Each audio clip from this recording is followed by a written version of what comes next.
Hello everyone, Junk Shop here, and in this video we'll discuss player versus player activities and strategies in Fallen Earth. While Fallen Earth has a fair amount of PvE content, a bulk of the game's later content focuses more on PvP. While one can abstain from PvP in Fallen Earth, they'll miss a fair amount of its intended content. Starting at the beginning, let's discuss the differences between PvE and PvP. During PvE combat, we fight hostile NPCs, while in PvP combat, we fight other players. Hostile NPCs use an auto-aim system, while players use a hit scan system that requires aiming, meaning NPCs can't be dodged, but players can be. So it's recommended we stand our ground while fighting NPCs, but move erratically while fighting other players, so we're harder to hit. NPCs have a large amount of health compared to the damage they deal, while players are the opposite and have a small amount of health relative to the damage they deal. Combined with the ability or lack thereof to dodge attacks, we need different methods to deal damage. Since NPCs won't dodge our attacks, it's favorable to have high DPS, or damage per second.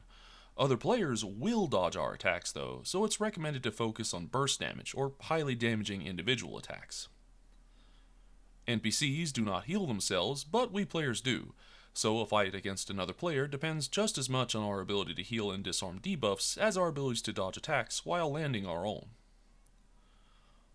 While players use armor, hostile NPCs do not, so abilities and items that cut through armor affect players differently than NPCs.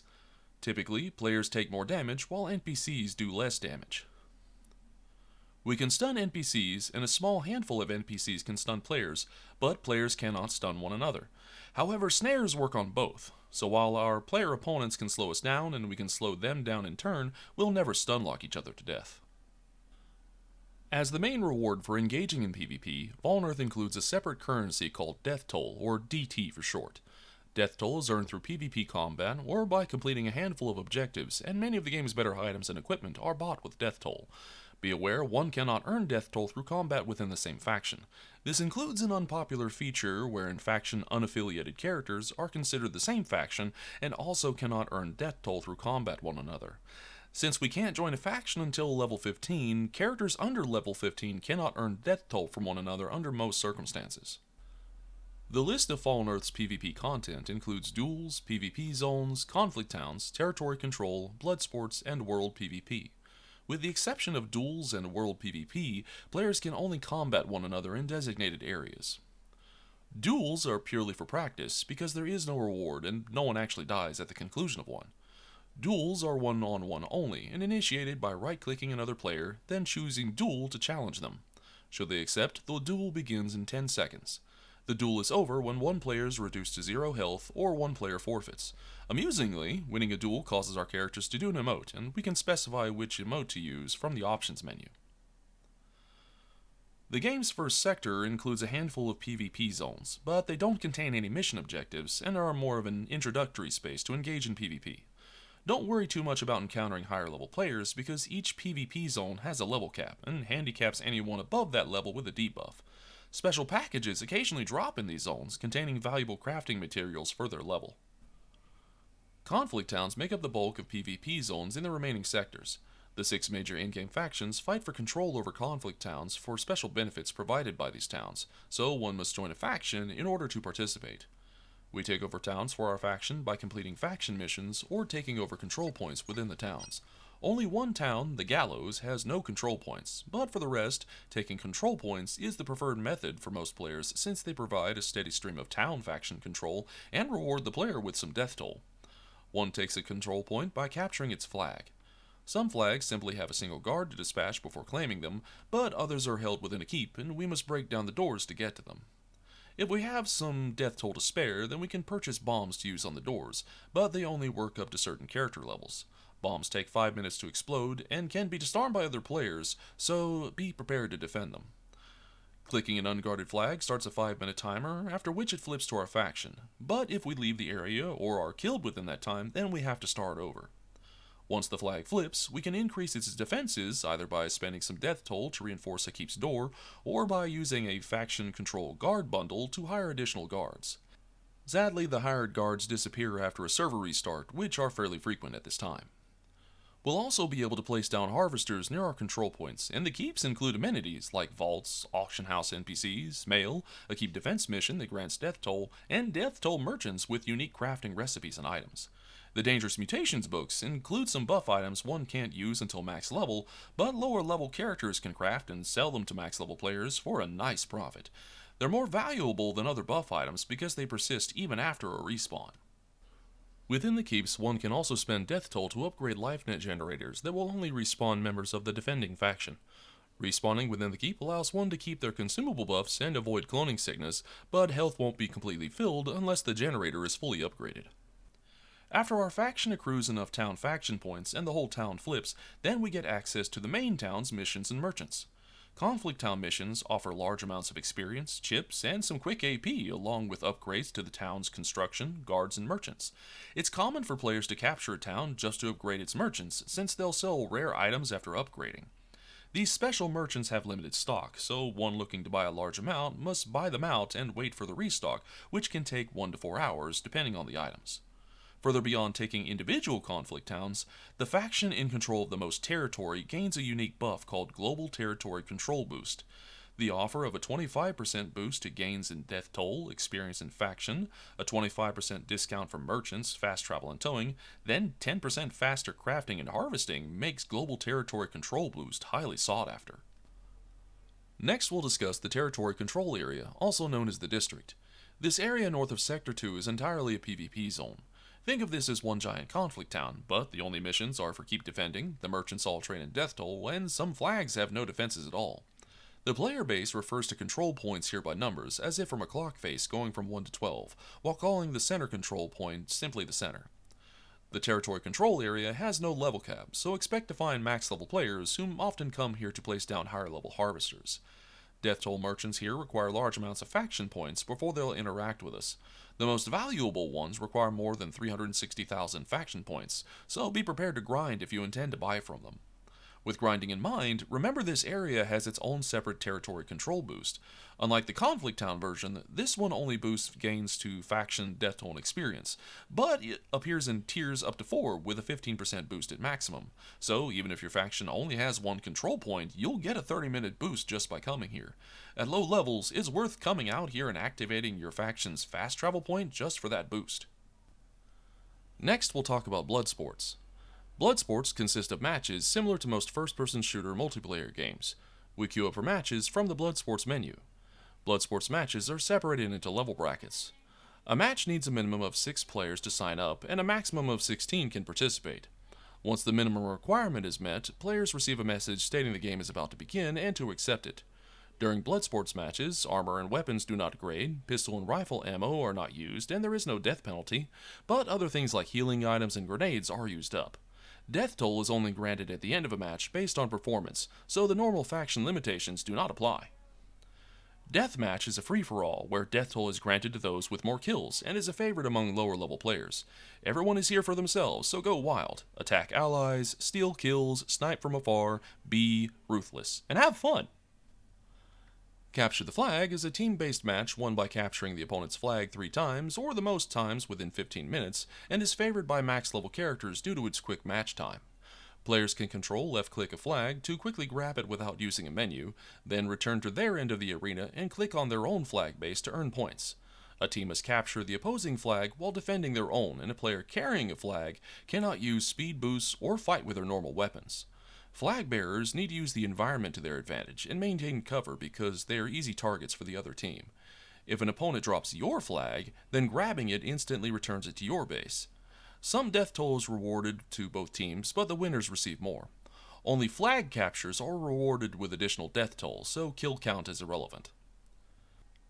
Survival is a free-for-all just like Deathmatch, but more death toll is awarded to players with the least deaths. While Deathmatch favors fighting everyone you come across, a seek and destroy strategy works better for survival, since adding deaths to the lead player is the best way for others to bring their own score up. Survival uses the same arena as Deathmatch, but with one distinction. Suspended on a platform in the center of the arena is a kill switch device that kills everyone except whom activates it. Selecting the kill switch starts a 20-second timer for activation, but the timer cancels if you move or take damage, so try to approach it undetected. The kill switch takes 2 minutes to reset after each use, so it's useful to obtain a quick lead over other contestants or punish cowards in hiding, but actual combat will still decide victory. When the message, "the kill switch is ready," appears, look for your opportunity and be mindful of opponents doing the same, because if you don't use it, then someone else will. Assault is a team-based strategy game where teams take turns completing 4 objectives while the defending team prevents them, with the faster team winning the match. Its long match time and complex objectives make it unfavorable to players looking for easy death toll, or just the joy of a good fight. It was popular at one time when it gave large amounts of death toll, but waned in popularity after the reward was nerfed. However, it's the most forgiving in terms of PvP skill level, since completion time is the only important metric, and slowing down opponents is more valuable than actual kill count. I've seen many high PvP skill players rage because they lost, even though their kill count was high. The objectives go as follows. In Stage 1, the assault team tries to kill the mutant, while the defending team draws aggro and kites the mutant away to keep it alive. In Stage 2, the assault team has to activate 3 sets of levers. Each set includes a lever at the center of the arena and an opposing lever in the corners of the outer arena at 3 o'clock, 7 o'clock, and 10 o'clock. Individual players can't run fast enough to unlock a lever set alone, so the team must work together or get stuck here. Defenders can deactivate sets of levers by doing exactly the same. In Stage 3, the assault team brings 15 bombs from the center of the arena to a receptacle in the top left corner at 10 o'clock. Players can carry as many of the 15 bombs as they want, but the bombs function as snares and reduce the player's speed exponentially. Defenders can simply look for snared players to kill. A good healer can shine here by aggressively healing severely snared teammates while they carry multiple bombs. In Stage 4, the assault team must destroy the life net core of the end of the arena. Defenders must kill the assault team, or at least slow them down on their way to the core. The Dome is also included under Blood Sports, but it's not a PvP game, so we'll cover it another time. Fallen Earth's final type of PvP content isn't actually more content, but a way of making normal gameplay a little more interesting. By typing /PVP into chat, we'll activate World PvP. Everyone with World PvP enabled can fight anywhere and anytime. Players with active World PvP can only receive heals and revives from one another, so those not participating are helpless to assist. One can turn World PvP off the same way they activated it by typing /PVP into chat, but it doesn't turn off immediately and instead starts a 15-minute timer where it's still active until the end. Only do this if you're prepared to face the consequences. Now for the part we've all really been waiting for. Let's discuss PvP tips and strategies. As characters level up, advancement points slowly become better available for specialized abilities, so PvP combat also changes in complexity as we level up. Some tips and strategies apply to everyone, and others will depend on your chosen character build. A character specialized for PvE will have a harder time than one specialized for PvP. No matter what you choose, be prepared to rework your build since stamina and gamma usage can quickly get out of hand. If you'd like to dive deeper into specializing your build, then I highly recommend reading an older forum post from Pope called Complete Guide to Skills and Mutations, link in the description. Be a difficult target. In addition to moving erratically to dodge attacks, know the hitbox of Fallen Earth's characters match their body's proportions, so larger characters are also larger targets. Male characters' stockier bodies also have larger hitboxes than female characters' petite bodies, so if you're making a character for PvP, then choosing the smallest possible female from the start is advised. Also, play a few practice rounds with friends to determine your best movement strategy, because internet connection speed plays a part in determining if short or wide movements work better for us. Avoid spray and pray. NPCs do not dodge attacks, so players can get in the habit of aiming at a target and holding down the attack button. If we do this against an erratically moving opponent, then we'll miss a large amount of our attacks. Instead, learn to wait until the target is in your sights.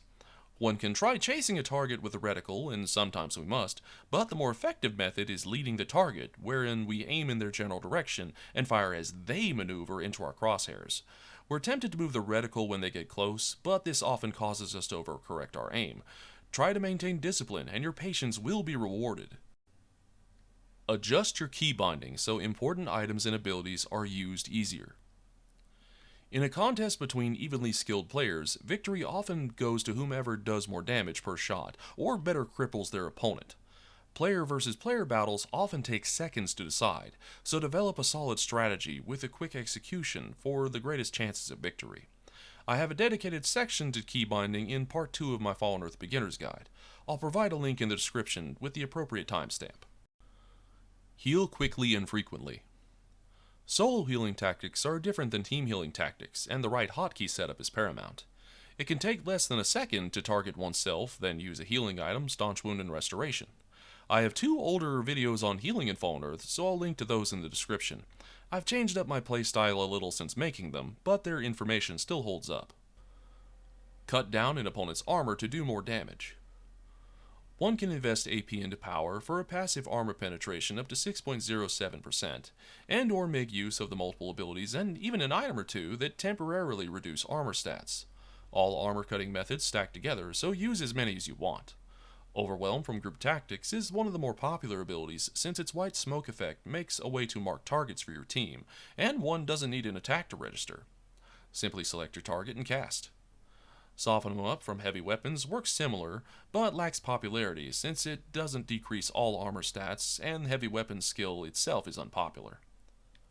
2 abilities require an attack to register, Sabotage from Dirty Tricks and Dent Armor from Power. Bend Metal from Telekinesis is a rare equipped mutation. Activating Bend Metal causes it to become your secondary action, typically the right mouse button. While equipped, aim your reticle at a target and right-click to cast the mutation. Dual weapon users are handicapped because their primary mouse button now switches between weapons, forcing the user to rely on spray and pray. Items that reduce armor include acids and grenades. These are equipped to the waist weapon slots, then wielded as weapons and thrown at a target. Their difficult use turns most players away, but if one changes their wield hotkeys to something easier, then acids and grenades are a great addition to one's arsenal. Slow down opponents so they're easier to hit. Commonly referred to as a snare, multiple abilities and items can slow down targets and are the source of a lot of PvP frustration. 3 abilities snare a single target, Kneecap from Dirty Tricks, Agonizing Wound from Rifle, and Catastrophic Dissonance from Sonic Influence. 2 abilities snare everyone within range of the selected target, Caltrops from Heavy Weapons, and Sapping Sickness from Pathotransmission. A selection of grenades inflict a snare, and were once so effective the developers nerfed grenades by adding heavy weapons skill requirements where there once wasn't, but a few are still usable by all. A number of consumables also inflict a snare, but have a very short range. Increase your odds of landing critical hits. Raising precision increases critical hit chance up to 19.8% with the stat maxed, but then we can go even further using equipment, stances, and auras. Perfect Timing from Pistol and Rampage from Primal give a temporary boost to precision to increase critical hit chance even more. We also increase damage for single shots by using abilities like Precise Hit from Precision, Bullseye from Rifle, and Beast Smite from Primal. Attack Stamina and Gamma. PvP combat leans heavily on ability usage, so attacking an opponent's resources can hinder their strategies. Furthermore, low stamina forces characters to walk or jog instead of run, and even though strafing is unaffected, dodging becomes much harder. All 3 abilities from Suppression attack vital resources, and 2 abilities from Pathotransmission damage regeneration, so our opponents struggle to recover. A handful of acids and grenades damage resources, but most require heavy weapons skill. A few poisons damage stamina, but also have a very short range. Use passive damage. Additional to our main weapons, a number of abilities and items inflict additional damage. The 2 from skills, Dirty Steel from Dirty Tricks and Incendiary Strike from Pistol, both require a hit to register, so they're harder to use than the ones from mutations, which only need a target selected. Damage over time abilities are less popular since skilled players can quickly dispel them, but they're okay to use if you don't have many other attack abilities. We'll more often find players using abilities that inflict damage in a single strike, such as Sonic Lance from Sonic Influence, Propel from Telekinesis, or Cold Snap and Molotov Cocktail from Thermal Control. Grenades and acids inflict additional damage types, but their damage alone aren't worth the loss of damage from our more efficient main weapons. On the other hand, items are invaluable since they don't interrupt our main weapons and use no stamina or gamma, but they're all considered part of the same ability and share a cooldown time of 1 minute, so prioritizing status effects over damage is advised. Defend well.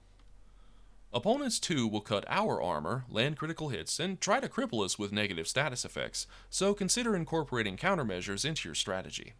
Defend against armor cutting abilities first by maintaining a high armor percentage using good gear, maximizing armor use, then potentially investing into enhancement for its auras and stance, and or primal for the increased maximum health granted by primal vigor. However, avoid the stances from armor use for PvP combat.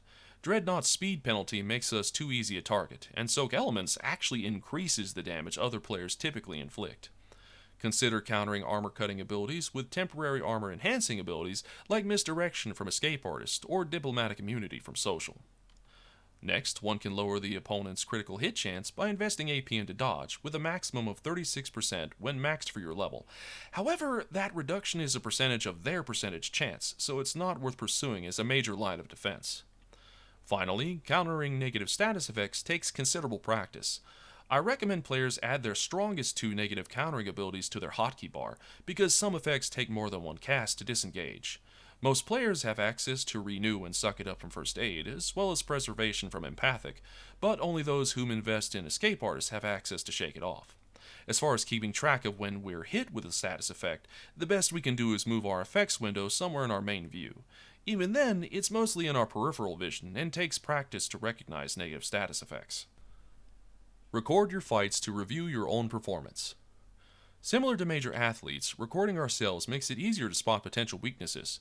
After that, it's just practice, practice, practice. This concludes my guide to PvP and Fallen Earth. I hope this information was useful to you. Thanks for watching, and I'll see you out in the wastes.